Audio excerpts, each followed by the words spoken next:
as Rachel was saying, I did grow up in El Salvador, and actually came before graduate school to Tufts University and put together my own degree in environmental design, whatever that meant. But in the 60s, you could make up your own degree, as it turns out.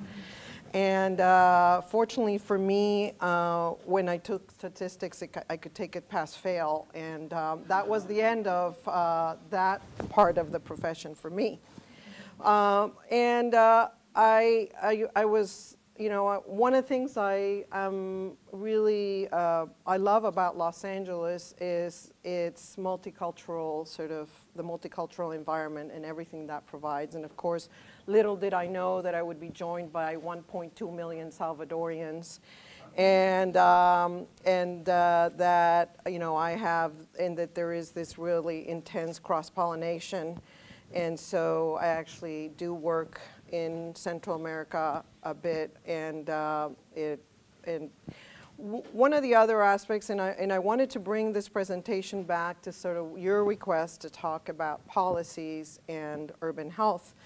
And it's really important to note that, of course, there's policies that we inherit by generations, whether it's the Air Quality Control Act or the water, or any of the acts that, thanks to the EPA, we're all in better shape for.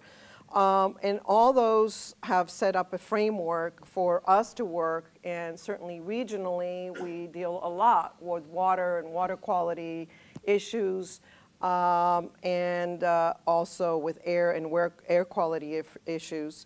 And if nothing else, what I would leave you with is, I'm sure you're all voting next week, but every vote counts, and stay involved in your communities as an advocate. I personally, whether it's as a mother or a citizen of the world or landscape architect, I'm very involved in my smaller community, in my neighborhood, but also in the larger community.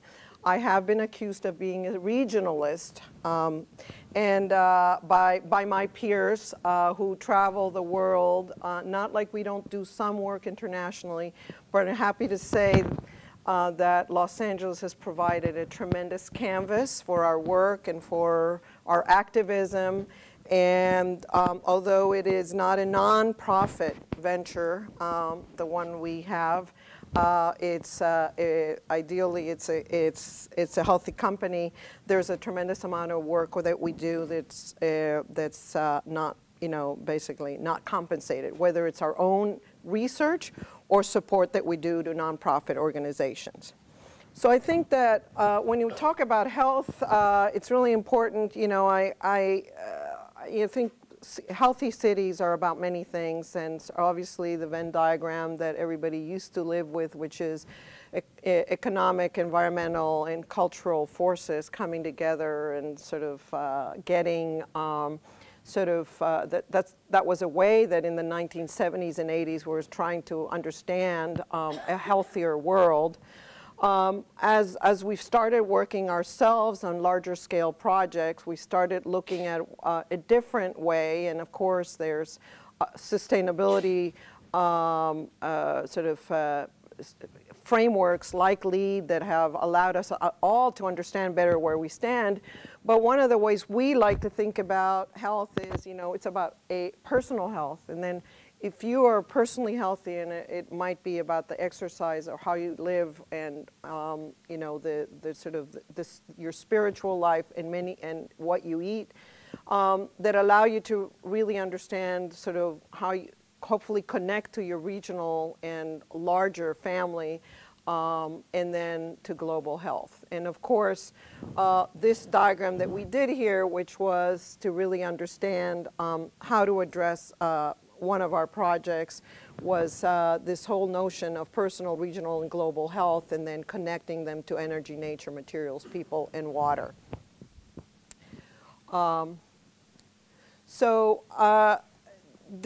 Despite the reputation to the contrary, California is in many ways at the forefront of new environmental ideas and trends. We had the first air quality control laws in the nation, and now the first state to receive a waiver from EPA to regulate greenhouse gas emissions. SB 375, passed in 2007, is considered the landmark bill designed to reduce global warming. Orange County with their toilet to top program, which we actually weren't able to pass in Southern California. It just didn't sound right to many people, but maybe if some of you could think of a clever term, we could pass it the next time. Right now, we're just throwing that water into the LA River. And they are actually producing drinking water from sewage. Out of 25 major cities, LA ranked #1 in terms of green office space, and it also passed the city's low impact development ordinance, which will result in the filtration of an estimated 104 million gallons of polluted urban water runoff annually. So you could ask, well, what does that mean? It means that, you know, permeable paving is going to get, you know, a lot of attention. You know, this is, speaking of health, this is 1871 Los Angeles. This is what we look like today from almost the same vantage point. Among the things that really throws us off is where we're bringing water from, the fact that most of the water is actually, we need most of the California water down in Los Angeles, but we also use it a lot for our agricultural sort of bounty.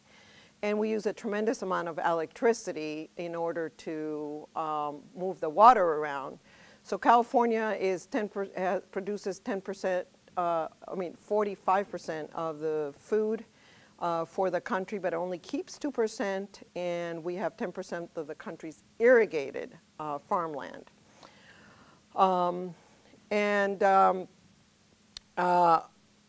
For better or for worse, we of course sort of impacted the world and the lifestyle that we have learned to be accustomed to through the camera.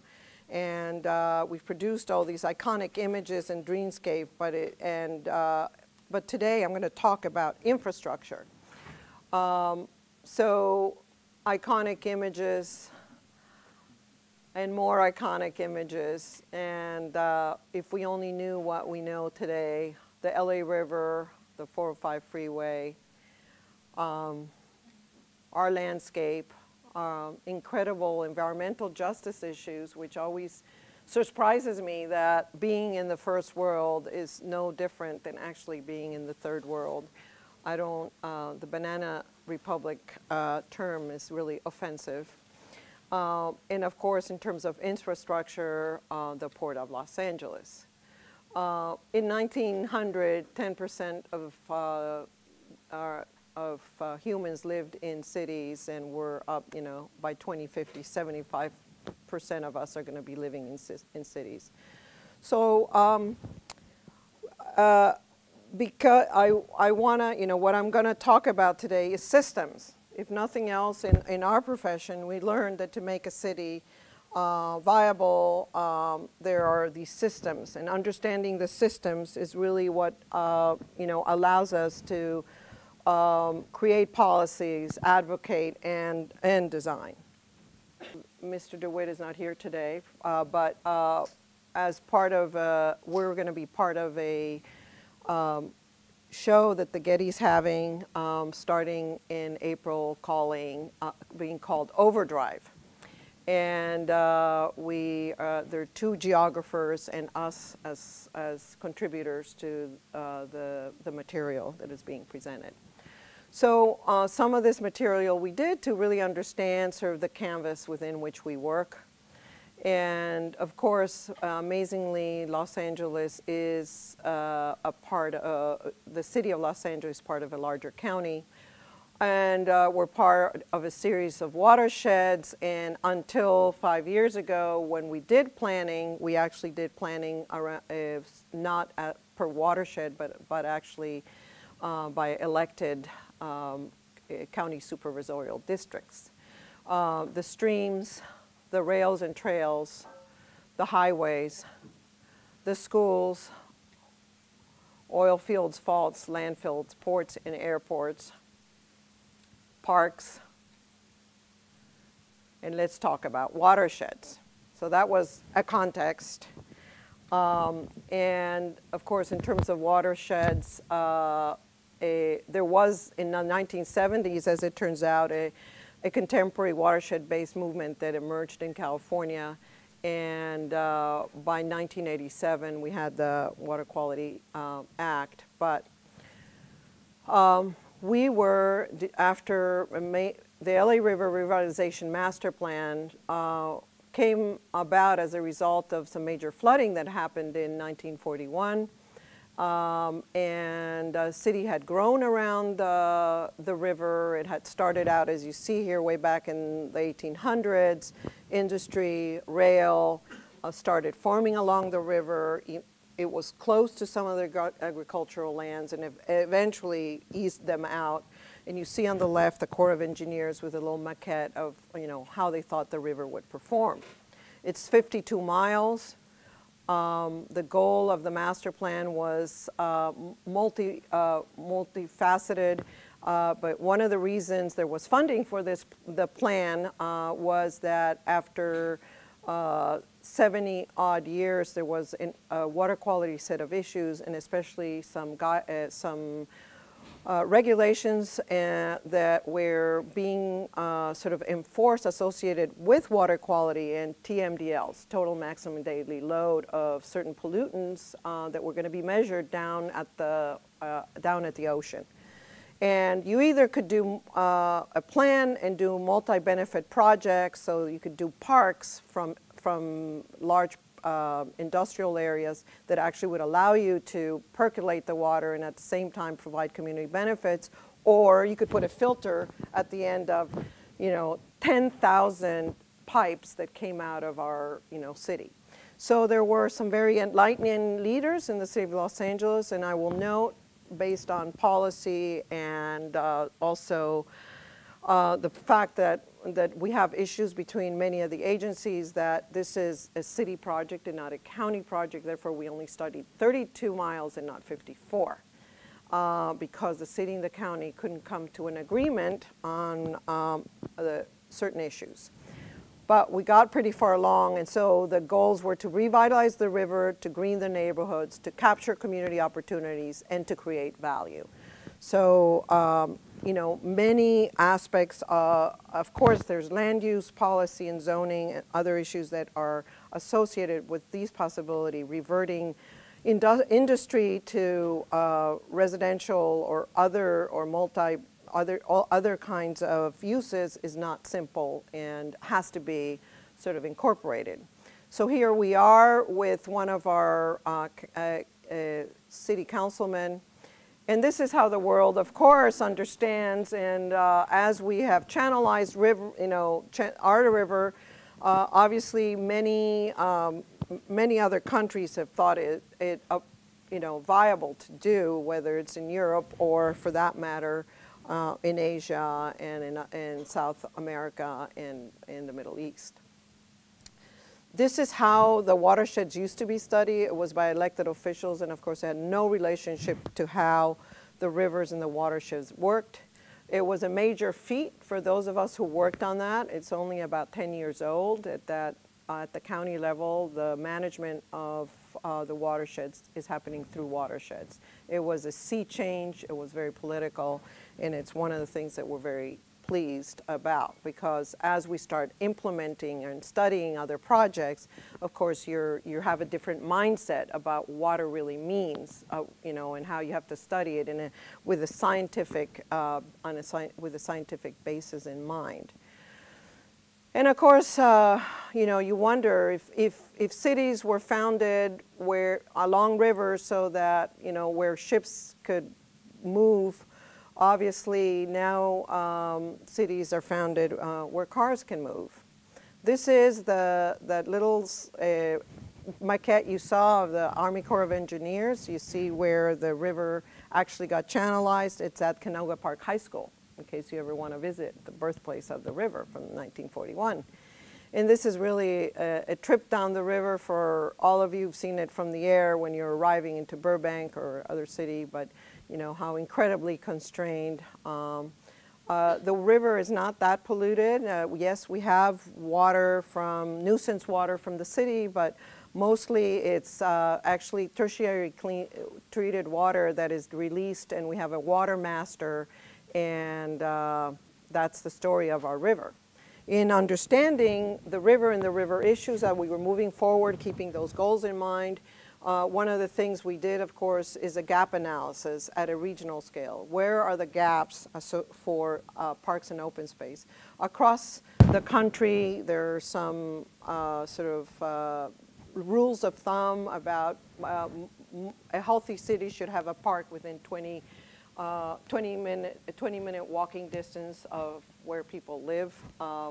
We are definitely not in that place. We have parks, and we have big parks, but are not necessarily where the majority of the population resides. Originally, we were asked to just look at the corridor, which is within 200 feet of the river. We found that incredibly, sort of problematic, because the river is a system, the city is a system, and we were cutting properties in half, roads in half. So we eventually, but what you see here, the yellow is the gap areas. You'll see that where we actually came up with another strategy to study the river that was associated more with the built form. We had flood storage to contend with, because this is about a long-term plan on how to address flood and flood storage. We are under capacity for flood, and today's not a good day to talk about it. Then, of course, the water quality issues, as I mentioned, the creation of a continuous functional riparian corridor within the channel bottom, not 100% easy to do, but there were 236 opportunities along the 32-mile stretch where we could implement some projects that would make a difference. And by the way, there is fish. People are fishing, people are canoeing, and actually here you see sort of a great way of thinking, of course, of how we make it into a functioning riparian system and connecting to the Verdugo Mountains, St. Gabriel, Santa Monica Mountains.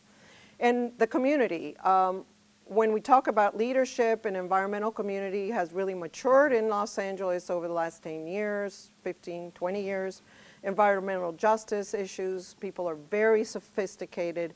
By the time we came to the community meetings, people understood what the possibilities were. We weren't, there are definitely certain parts of the city, because we were basically dealing with 12 different communities along the way, and we had 54 community meetings to give everybody an opportunity to talk about the issues. But for people to talk about green streets and enlivening streets, or consolidating rail, or, all these things, these are people who really understand the possibilities.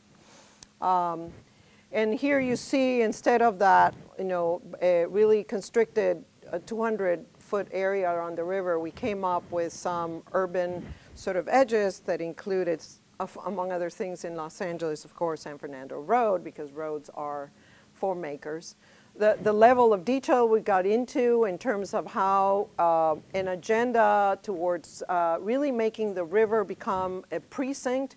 So not only would there be, of course there would continue to be concrete in the river, but it would be put back in a different way, but also how it all starts coming together in terms of the streets, primary and secondary streets. A way of thinking of basically phasing in the implementation of projects. A whole document that we handed over to the river unit within the planning department, which is associated with typologies. So these are typologies associated with the promenades, paseos, riverside roads, and but there were, like this, many other typologies that addressed that became a blueprint for the planning department to actually approve or disapprove projects in this district.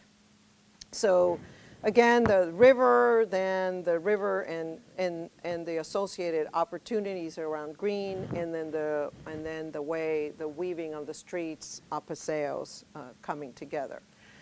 And this was the plan, which we called actually the city engineer fire us scheme, because if you were to scale it, we were taking over neighborhoods and making everything wider and bigger. But you know, you have to make a point, and not to go back to Olmsted, but you know, he did have a plan at one point that had tremendous value, and we were trying to show the possibilities. And among them, in terms of health, of course, is the enhancing of the river identity. I mean, people really understanding public space in Los Angeles, a city that has such a different form than in many other cities, and trying to figure out, you know, how to give this form. So, of course, we're all sort of photomontaging has helped us all in terms of conveying the possibilities.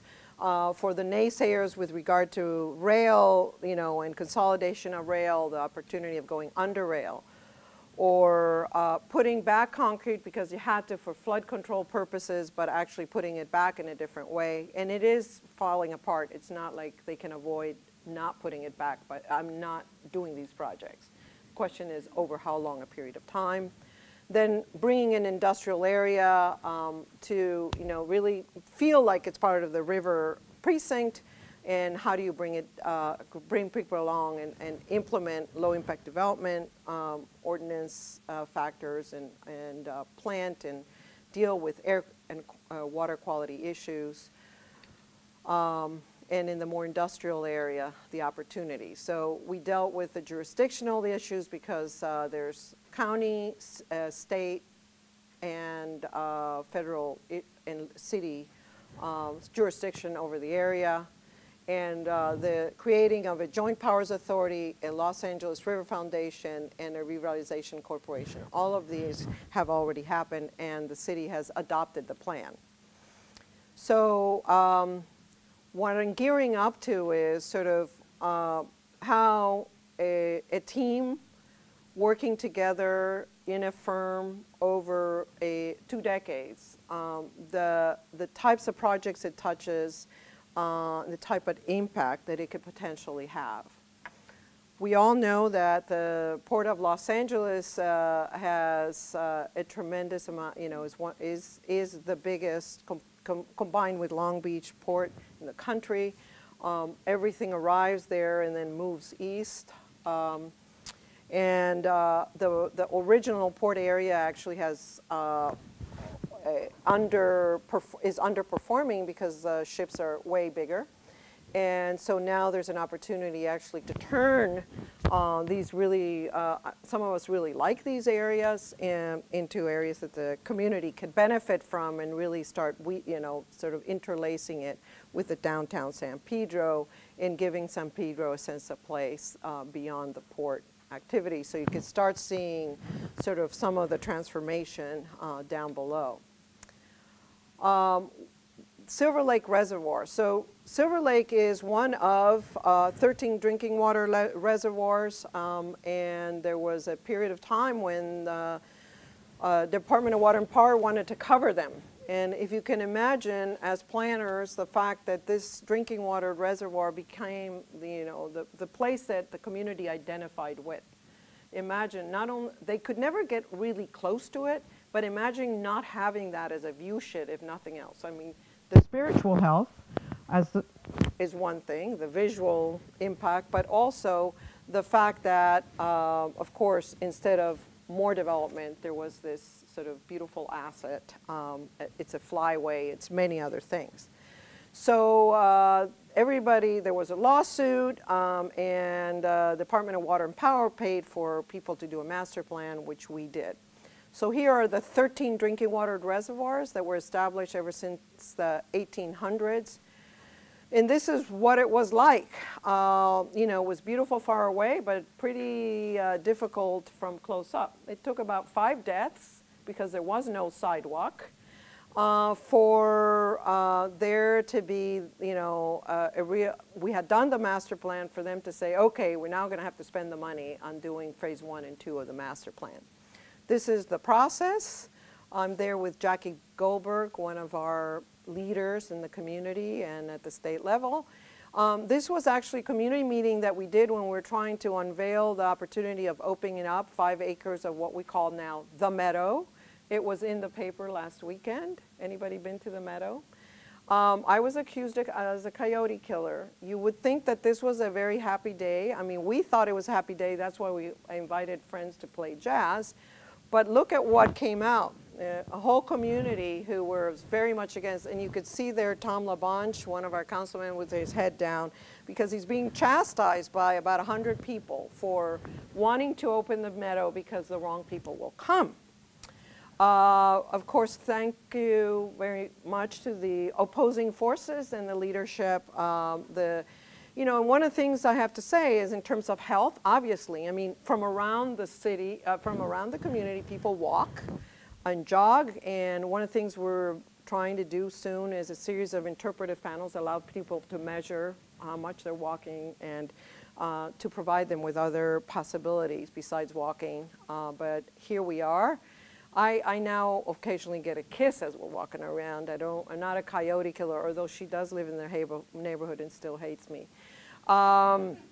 And you know, we have found that based on a tremendous amount of work that's happened around the river, that the reservoir will no longer be a drinking water reservoir. So we now have the opportunity of actually, it is connected to the LA River, so we have the opportunity of turning it into basically a filtration device slash wetland, and the question is at what point and how do we do that, and when's the money going to be available to think this, and when's the other project going to be done. Another project that ironically would never have been built because we might have never needed is one of the biggest drinking water reservoirs in the country for 6 months of emergency water supply. For California, for Southern California is the Hemet Reservoir. Here you see it in Diamond Valley, the blue. It basically feeds Los Angeles, catches the water from the Colorado River aqueduct and holds it in. And we, as a part of the community benefit package, did 2 museums. The community, you could see them at the landfill and spoil site over there, and it's basically 4,500 acre lake. This is the site, and basically it's an educational institution, teaches people about water and about water issues and the spirit, and also paleontology. They found here some incredible paleontological bones, and it's a very well visited and loved institution at this point. It was also the first LEED Platinum museum in the world, finished about 6 years ago. And I think I did okay when in this desert landscape. Not only did I have a daylighted stream, but I also found a wedding when I went to photograph one time. So you could see deep in there, somebody decided it was beautiful enough to get married there. These are our lead signs for that project, so quenching the thirst and the air sheds. I presented a little bit some of the air quality control measures that have been ongoing and about which we are really proud. I think any of you who've tried to import cars from another part of the country, you know it takes a lot to import a car here. I'm exporting a car to one of my kids in the East Coast, and I figure maybe I deserve a Massachusetts bonus for sending off a car with a converter. Baldwin Hills Park, oil fields on the way to the airport. Definitely a pollutant on many levels. A visionary sort of group who put together the idea that we should study this site as a potential future park in a very underserved area. I worked on this actually with Walter Hood. This is 10 years ago. This was definitely guerrilla planning, albeit it was I was paid for guerrilla planning in this particular case. I have done guerrilla planning without being paid, but there was a conservancy that got a grant to look at the site and see what the possibilities were. And they knew that it would turn into major residential development if it wasn't actually capitalized in a different way. We came up with, we had a very intense set of community meetings and started looking at the possibilities. with passive and active recreation. And one of the major things we did was cover La Ciénaga for half a mile so that we could bridge the two sides of the river. One of the most beautiful things was that even though the park was not, concepts weren't finished, the park wasn't really built, even though there's a little piece from Kenny Hahn that's there already at this point, is that when Governor Davis wanted to put a power plant there without an EIR, and there was an email. This is the first time I ever participated in a project where an email went out. This is now 10 years ago, and the community garnered their energies and came out to West LA College and said, no, this is our park. There are other reasons why the park didn't get built, but this helped. I mean, why the power plant didn't get built. I taught studios, and I taught a studio at the Graduate School of Design at Harvard. And among the things that we did is we got a couple of experts from California, and we started understanding that the site is as messy as it is because it is in a community that is, it wouldn't happen, let's put it this way, in a largely upper middle class white community. But there's a lot of power poles and roads and pump jacks and pipes that are left behind, whether they're needed or not. And what we found out is that you could recalibrate, and for every 4 of these pumps, you could have 1. And that you could consolidate with all sorts of new drilling technologies, and you could end up consolidating and still living with the oil fields, but ending up with much more parkland, and you could see the consolidation and the recalibration on the right here. And then you could encourage the petroleum company to actually start thinking of reforestation and start thinking of solar energy. And we did, for the first time, work on a cost-benefit analysis for the project. And who said that, basically money doesn't grow on trees, because there was a lot that we could have done associated with that. So the total benefit summary was $3.3 billion, whereas the cost was $1.4, all of which the students and myself and several elected officials felt were worth it. But then oil prices went up dramatically. But you never know.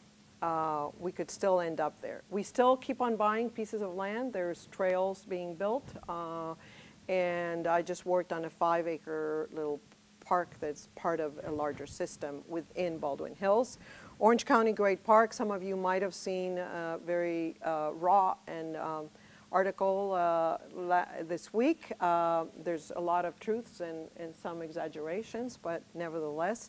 One of the beautiful things about the Orange County Great Park, which is part of the old El Toro Marine Base, is that obviously it's turning back to the community from an airfield, and that is not just about building a park, but it is about building a community, and it's about Orange County coming of age. It's a community that's now grown to about 3.2 million people. It doesn't have a heart, it needs a heart. They want a heart. Everybody wants a cultural destination. Here you see the other development, including transit-oriented development. It's already very well served by the 5 freeway, of course, by Amtrak and Metrolink. This is the kind of community outreach we did to help people understand 1,400 acres. I had done large-scale planning efforts. I had never really understood what 1,400 acres. I actually paid a taxi driver to drive me around Central Park 8 times just to get a sense of the scale. And then we also did a helicopter ride across both Orange County and Baldwin Hills, and that's how we started seeing how much actually fits.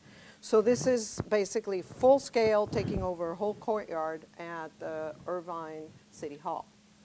This is the airfield. It hasn't changed much. You see our plan, which included cultural and sports facilities, and here you see the paving and unpaving of the site, creating the terraforming, we have basically built 200 acres to the left, to the west side of We had grand ambitions about how to deal with parking and circulation. One of the biggest issues we had here was people wanting to leave their cars on the edges of the park. And getting on bicycles and on feet was kind of a big accomplishment for them. Really starting to integrate some of the larger infrastructure that associated with rail that was coming into the site. Sustainability, the way we were starting to work and trying to make sustainability tangible and making people understood, you know, natural forces and what about water and what about energy and materials in our region, and worked with an artist who wanted to really work on large-scale pieces that made it tangible. This is how we gave form to the place, including just keeping as a memory one a real runway and the other sort of an open space corridor that mimicked this area of the runway.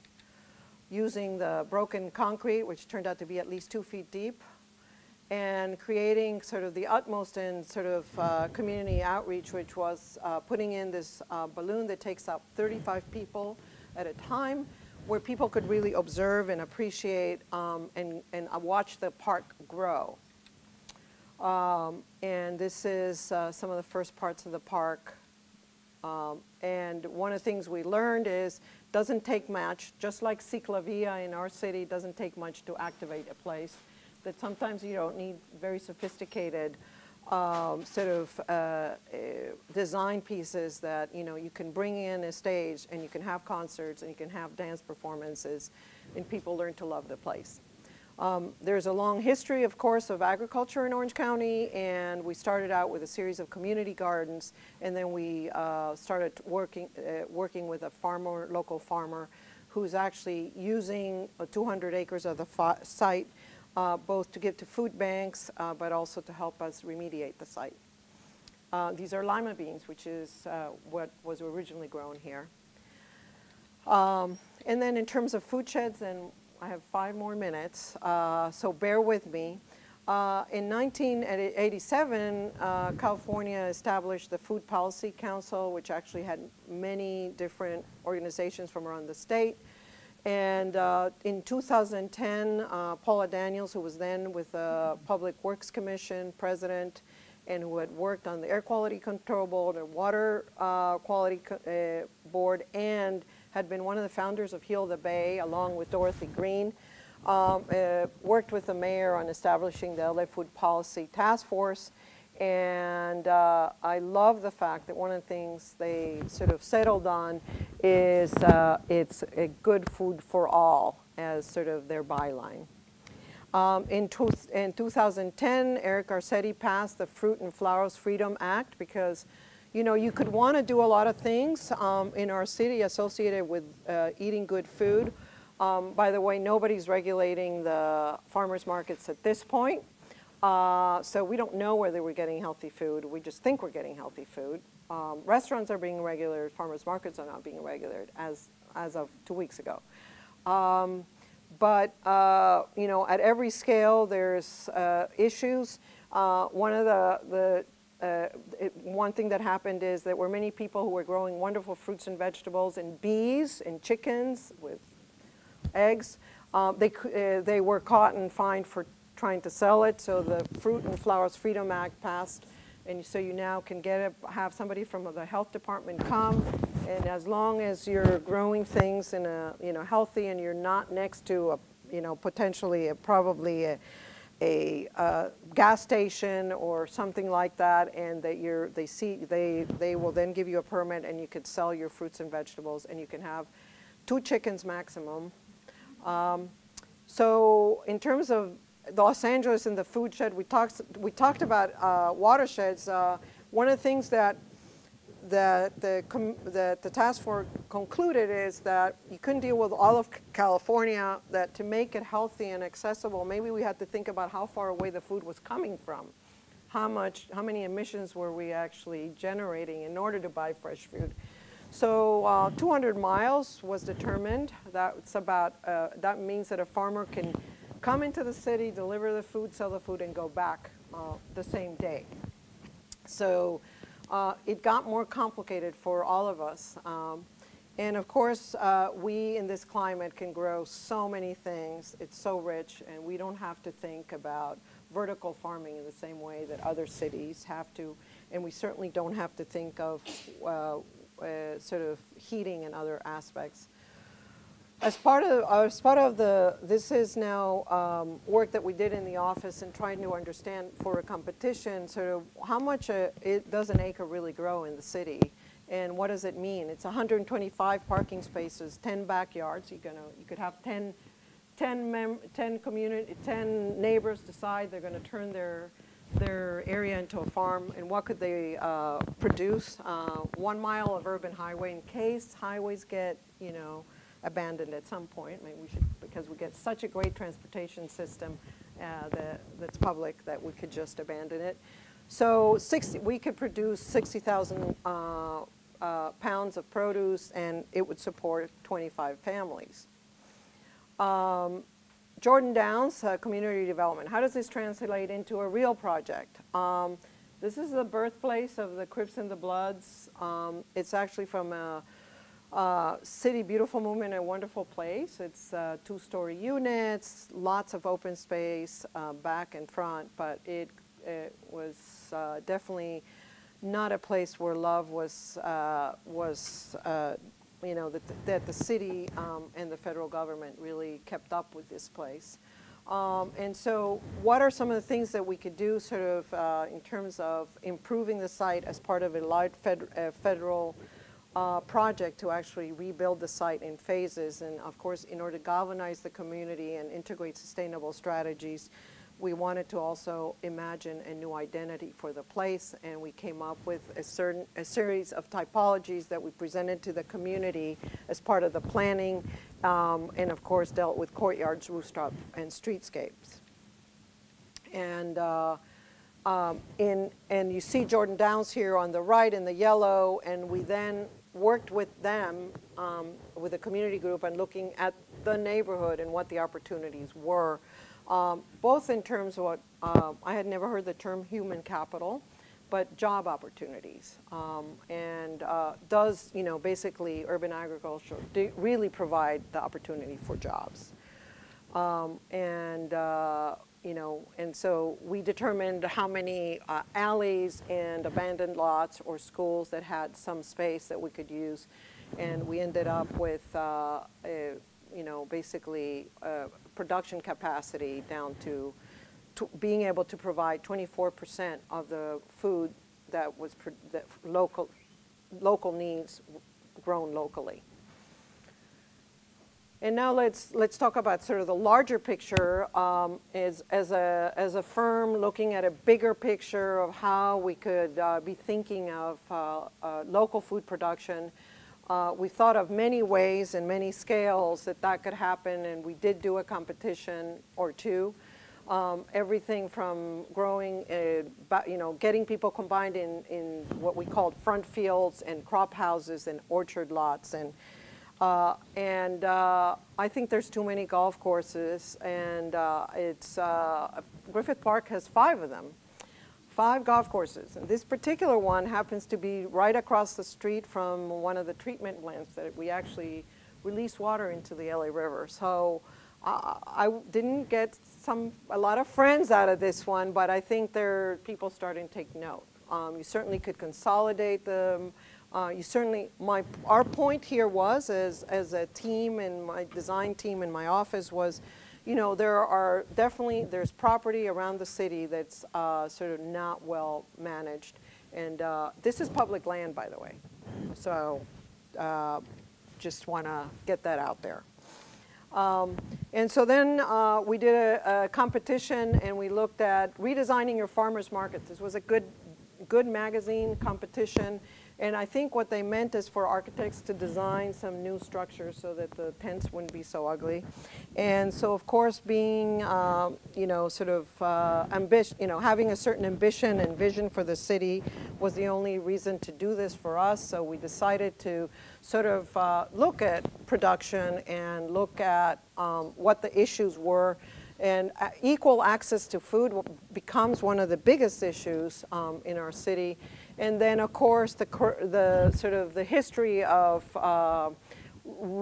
basically trucks. And as it turns out, I didn't grow up here, but you know, there were these, when the San Fernando Valley and other areas were developed, there were the libraries actually went out to you. If there wasn't a library in your neighborhood, the library came to you. So we figured the food could come to you, and that we would create these hubs around the city, 3 hubs, north, south, and east, and that there would be this tremendous set of job opportunities. Food would come from agricultural fields, and at that point the hub would deliver, people would choose a route and deliver certain kind of fruit to certain kinds of neighborhoods. So neighborhoods that, you know, like potatoes would get more potatoes, and it would become sort of community-based. Of course, it was a food center, and this was not meant as an election opportunity, but Mr. Obama's eating an apple. And associate in those, so these were the trucks that were going to deliver, you know, basically the food to these neighborhoods. You see here, part of it was about equal access, but fair price. So you manage it by having 3 control points, and you are, you know, really teaching people about different opportunities, and you're generating green jobs, of course. Finally, community. And just because it starts all building up into, in terms of infill, there's 2 projects. One is Jordan Downs on the right. The other one is Hollywood Park. So I don't know if you've all ever been there, but go in the next couple of years, because it's not going to be around anymore, but it's a wonderful place. It is fun. The horses are beautiful. But somebody saw a different use for the site, the opportunity to actually develop the site. And it's Wilson Meany Sullivan. And this is what it will look like at some point. It's a residential community. And that very, you know, on the other side of the freeway, not too far away, is, of course, Jordan Downs. And then Vista Hermosa, which is a sharing space with a high school in downtown Los Angeles, which was part of an effort to actually cohabitate between parks and schools. This was the groundbreaking, one of the first green roofs in Los Angeles 7 years ago. A site that is really grown in, and it's really a window to the mountains. It's about teaching. It's about teaching people. There is no pre-purchased equipment that's fabricated. It's all created out of natural materials. And there is a soccer field because the community felt, you know, very committed and shared with the high school. And this is one of my buddies. There were 3 gangs in the area, and it started out a little rough. I had never had to contend with that issue as part of my planning and outreach strategy. It sort of fell in my face, and I just decided to be very natural about it and got him engaged. And he actually keeps the place very safe, and it's a safe ground. We've had 1 incident in 7 years. So, so towards a new green infrastructure. So I think so even though there is an intense competition for space and resources in an increasingly dense and urbanized area like Los Angeles, we need to really think about whether land's available for affordable housing or industrial job centers. The densification flies in the face of the California dream, for sure, but personal gardens of Eden, the car culture, and more. And it's not an either-or proposition. We have to deal with it. We have to deal with multi-benefit projects with several goals, so we're not just solving one problem. In the new code green paradigm, and I steal this from Tom Friedman, he has this code green diagram paradigm that I like. There needs to be a recalibration of infrastructure that's compatible with different agendas. And there is a proposal, for example, to build part of, the high-speed rail alignment along a critical opportunity site along the LA River. And of course, those of us who have been working on the LA River are really mindful of where it's going to go, which alignment, and are very involved. And fortunately, I got selected to work on the master plan for Union Station along with Gruen and Grimshaw, and we're going to keep that in mind. Unless we think of parks while we're thinking about rail or vice versa, we're continuing the cycle that led us where we are today. If we don't think about food and schools together, then our kids will be unhealthy and they will suffer.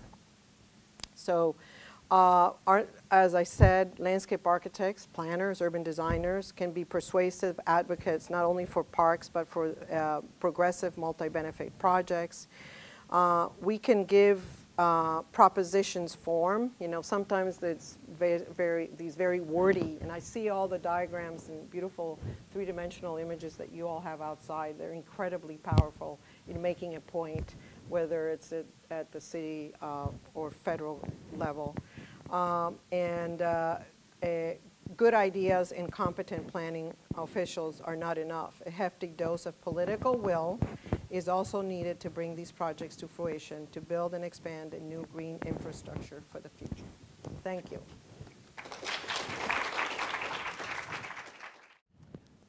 Mia hinted at the role of nearby nature, right? Kind of the importance to emotional, mental, and physical health for people, right? And the idea of nearby nature comes from environment behavior research, and that's a body of research that planners and designers tap into, especially those of you who might be in an environmental planning track. So one of my first question was just about the challenge that the city of LA faces as an underparked city, right? As Mia pointed out, we have some very large, ecologically significant tracts of land that are owned and managed for the benefit of residents.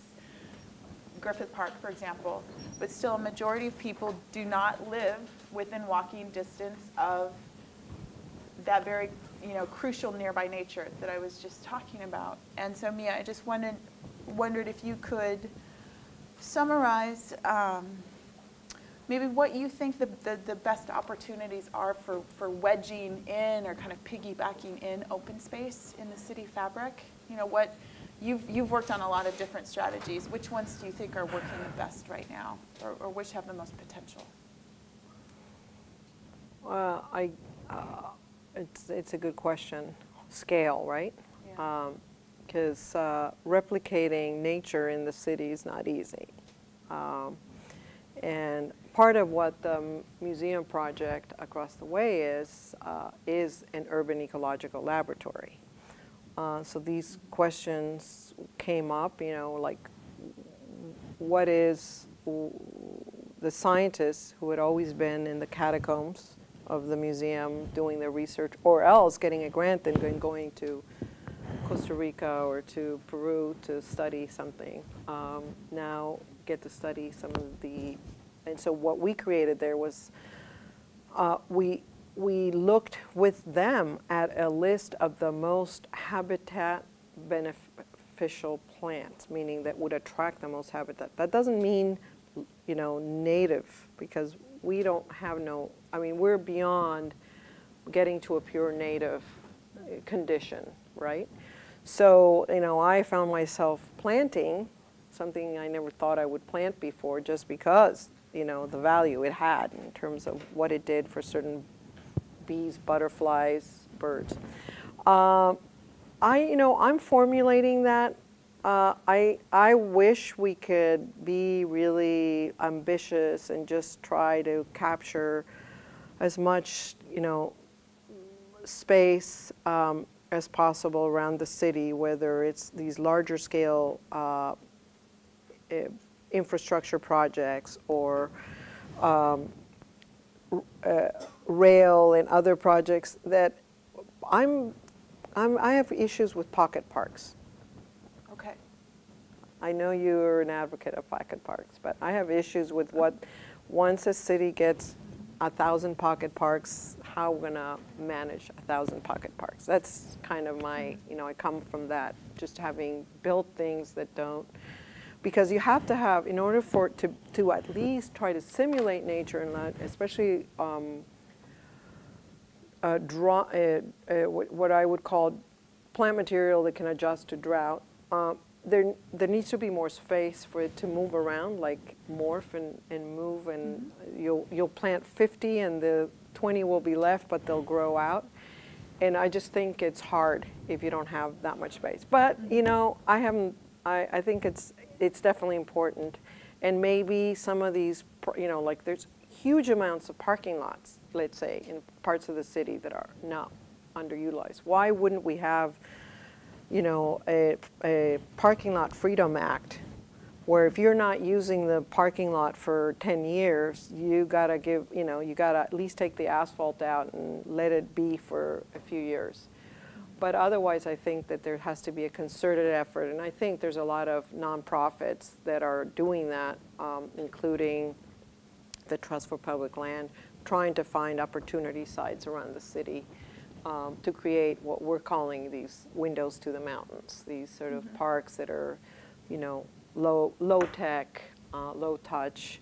And I went once to the park, to Vista Hermosa, and I asked one of the parents how they liked it, and said, "Oh, I wish there were swings." And then I witnessed the kids, you know, throwing pebbles into the water in the pond, like that was such a terrible thing to be doing, right? So I think that I'm curious. I'm hoping that with large planning efforts across the city, that we will be able to find more larger sort of park spaces. Yes. Okay. So I think, so just to summarize that, I mean, what I take away from that, and what, you know, any of you guys who are going to be shaping policy, right, as planners, as advocates out in the city, you know, think about what Mia's saying. She's saying that scale really matters, right? If you get into landscape ecology, there's certain patterns of green space that work better than others in terms of connection for, you know, animals, plant species, and even for people. But so scale is crucial. Being opportunistic, looking at parking lots, things like that are crucial. So anything you can network, anything that you can reclaim.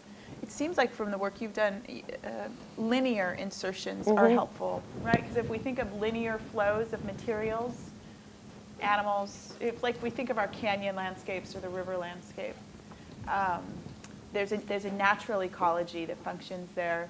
But if you guys think about it too, a linear open space can touch more communities and allow communities to connect than, say, a square space, right, surrounded by a few. So think strategically, especially those of you in environmental planning or those of you in urban design, about how, you know, how we can move things like this forward. Is that a question? I was just going to say pocket parks are a kind of typology, so might you be looking at ribbon parks or some kind of way to articulate something that runs a linear course that may be curvilinear or rectilinear? Or right now, when we plant streets, we plant, you know, one tree every 35 feet because we want them to be have a certain order, and maybe we have a European mentality about what a streetscape is, but maybe there's a way of thinking of these ribbons where you don't, you know, you have the 8 foot of the sidewalk, and then you have 3 or 4 feet, and it just becomes many other things, which is some of what's happening already, but that you actually plant it with not just one tree every 35 feet and then shrubs in between, but that you let it be whatever. And so you could be walking through a city and have this veiled landscape, and you know, maybe it's about citizen foresters. That's a term coined by the tree people, but where you could have people in a community signing on, yeah, I'll take care of that area, you know, I'll, that's what I'm buying into to manage, help manage. Yeah, I think stewardship is crucial. And I think, you know, when I was in planning school up at Berkeley, one of the things that came into conflict that made me realize that we as planners and as designers need to move policy forward was that, you know, the city of San Francisco has a long-time urban design plan. They also had kind of a sustainability and urban forestry plan, and they found that the goals, and particularly for street trees, those two plans came into conflict. The policies came into conflict all the time because the classic urban design plan called for a particular single type of tree planted, say, between 25 to 35 feet on center for the major roads. And you would see that species of tree, right, framing along Boulevard, which does very nice things for us spatially. You know, there's a nice rhythm and repetition and shade. But it came into direct conflict with the sustainability policies of the city, which called for a mix of trees, a mix of plant species, and starting to create richer habitat. So I think moving forward too, as planning students, as planners, as planning academics, it's important to think about how we start to change what we think of as attractive. I think that we evolve our understanding of what is true beauty, and that we do actively engage people like, you know, citizen foresters. So yeah, so 1, 2, and then 3, okay? I would love to just get your take as an expert in the field. I like that you sort of showcased downtown Los Angeles as one of those sort of food centers for that whole reimagining the farmers market plan. But in terms of sort of green infrastructure in the sense of, you know, of parks and everything you've been sort of talking about, as downtown LA really reemerges as sort of a heart of Los Angeles, and of course has so much more density than the most of Los Angeles has. What do you think is the best potential for sort of the downtown LA area? Since you sort of said you don't love pocket parks, and you know, what do you think is the best strategy for downtown LA?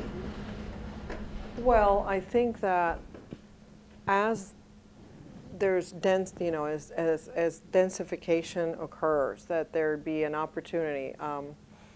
I love the story of Brasilia in that, I mean, it's now denser, but because of the weather, all the buildings in the taller residential towers are on pilotis, and the first floor is common space, and it doesn't matter whether you live in that building or not.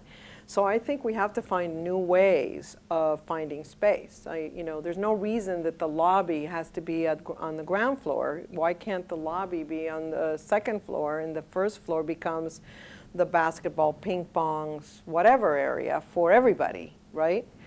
And I think that there is, as larger projects come along, the notion of balancing land uses is going to be really important. So making sure that we have both housing and jobs and entertainment sort of in a rich mix. You know, having worked on a couple of sort of adaptive reuse projects, like, you know, that it's become an opportunity. You know, the alley where the trucks used to go to deliver materials in the factory is now, you know, a common space, and it's, you know, works really well. So, and the same thing will go along the river as we're rethinking, for example, piggyback yards, which is a rail yard, 125 acres, and we've gorilla planned it. But now Union Pacific is paying attention to us. You know, it's what that place is going to be. It's going to have to coexist with the LA River and actually USC School of Medicine. And so I just think it's about really rich thinking about what the project is, and trying to really, you know, the developers who just want to make a lot of money are not going to be necessarily our best, you know, advocates. But I think a lot of people are realizing that good projects are also attractive to leadership, and I think that's where we could also play a role. Okay, and there was a second question. You spoke a lot about the LA River and in terms of revitalizing it. You know, there's a lot of chatter about mitigating the concrete, creating urban parks. But I think in the terms of accessibility, what are your thoughts about development like mixed use and mixed income housing along the LA River? Oh yeah, it's a must. It's a must. And it's already, you know, if you think about it, there's already a little bit of that, you know, Atwater and other places where Frogtown, we're not supposed to call it Frogtown, that's Bucky. There is housing there and there is industry there, and so now it's densification in certain areas. We basically set the framework for density all along.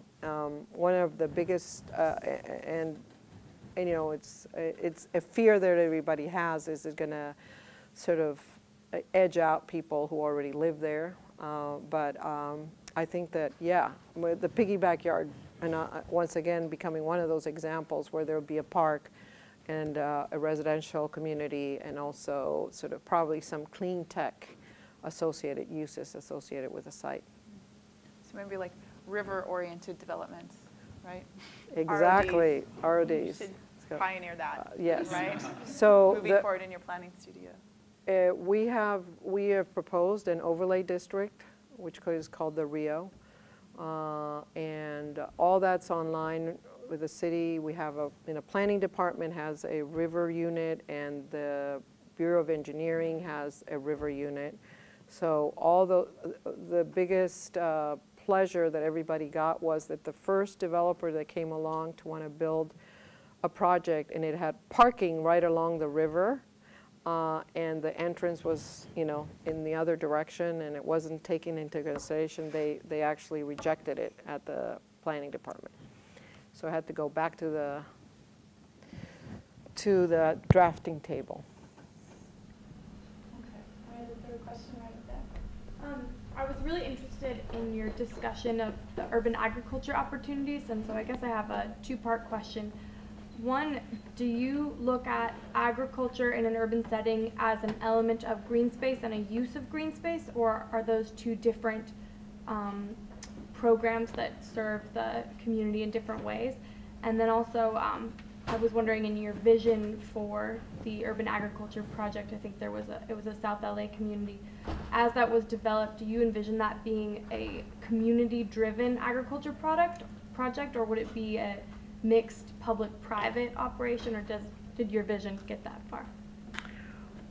We did talk about it internally with the housing authority, and I think it had the possibility of being either, I mean, definitely not fully private, either public-private or fully public, depending on who would take it on. But you know, there was an interest, for example, in the part of a farmer to come here and do it. So I think as long as it pencils out, people are interested in, but it is training and it's jobs. And as far as whether it's green space, I wouldn't say it's green space. You know, it might count as, you know, non-permeable space, and we do have some goals about, you know, where to go with, you know, permeability and allowing water to get down to the groundwater table, but it's not.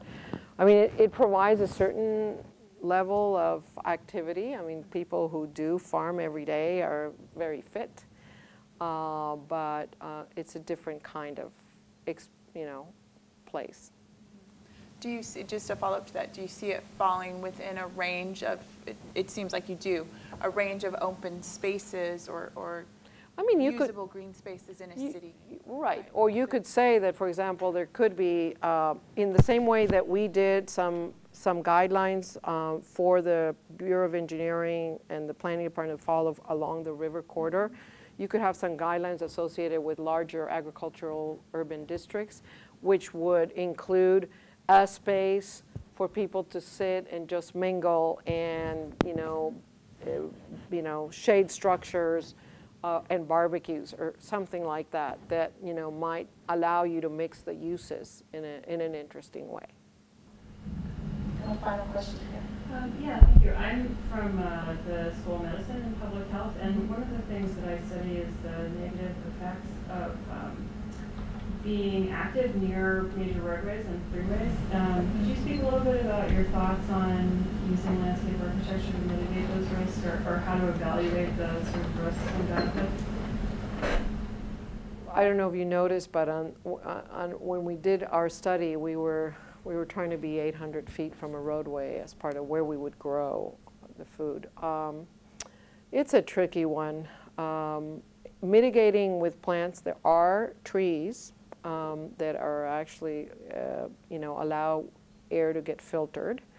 And I think that that's something that I don't know if anybody's really studied that. I've had real difficult times when one of my clients wanted to put a soccer field in an underserved neighborhood right next to the freeway. And I really wanted him to convince him not to do it, and he said, what do you want? You know, there's a choice. Literally, they can join the gang or we can keep them busy. And you know, there was not enough room. Caltrans didn't let us plant. I'm not, whether scientifically you could say that it would have to be X number of trees that would allow you to do certain things, you know, to filter the air. I've kind of justified it to myself that we're all pretty, you know, we learn how to live in the big city, and as, you know, you obviously don't want to drink that water. You don't want, you know, there's a lot of things you don't want to do, but it's not a growing food. I would keep definitely, you know, a very big distance away. You know, I've studied a few of those things in some research I've been interested in, and you know, definitely everything that Mia has said, really, you know, trees as filtration devices for particulate matter, especially, you know, use of topography or building up, the building up of soil where there's not a visibility issue or a safety issue can help attenuate some noise. And, you know, and like Mia was saying, you know, keeping the most active areas, you know, for example, if kids were playing somewhere, you'd want to, if you at all could, locate that as far away from the main road as you could. You know, and there's some nice, it seems like, innovations with some materials. Like there is a concrete, is it a concrete or an asphalt? There is a paving material that will capture CO2 now. So yeah, so you can, you know, that's kind of coming at it from the, unfortunately, from how do you mitigate the reality? But that's some ideas. But then, you know, if you're looking more towards design, you know, you want to think about, you know, destinations and mobility and connectivity.